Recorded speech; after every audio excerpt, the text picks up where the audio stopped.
दादा काय सांगणार आहे? काल एक दुर्घटना घडली त्यात दहिसरा सरावाच्या वेळी खूप दुःखद घटना आहे.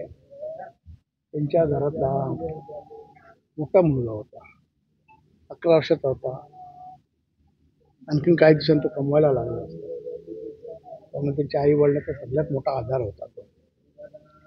फार दुःखद घटना झालेली आहे. त्याबद्दल मला अतोनात दुःख झालेलं आहे. माझ्या मतदारसंघामध्ये प्रचंड गरीब परिस्थिती आहे. तुम्ही बघितलं असेल परिस्थिती कशी आहे.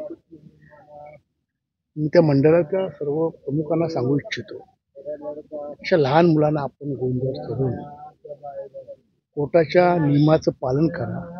कोर्टाने जे नियम घातलेले त्याप्रमाणे आपण चालावं.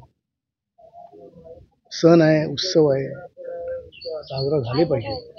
पण कुणाचा जीव घेऊन आपल्याला सण साजरा करायचा आहे, याची दखल जरा मंडळाने घ्यावी असं मंडळांनी त्यांची विनंती करेल. तसंच या नवतरुण मित्रमंडळी गेल्या 40 वर्षापासून चाललंय आणि आता त्या प्रमुखांवरती गुन्हा दाखल झालेला आहे. यावर या बाबतीत कायदेशीर बाबी काय त्या मी तपासून घेतो आणि वेळ पडल्यास सिनियर एसीपी डीसीपी साहेबांची सर्वांशी बोलले. ही दुर्घटना आहे, हा ॲक्सिडेंट झाला समजला जातो. या बाबतीत कायदेशीर मला पूर्णपणे नॉलेज नाही. ते मी विचारून त्याच्या काय असेल ती चौकशी करतो. मंडळाच्या मुलांची पण बसून त्या बाबतीत चौकशी करतो.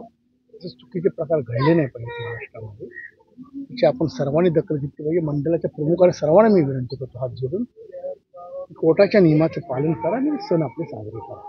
आणि आज मी माझ्या मतदारसंघात तो वास्तव्याने लहान मुलं असल्याने त्यांच्या कुटुंबाला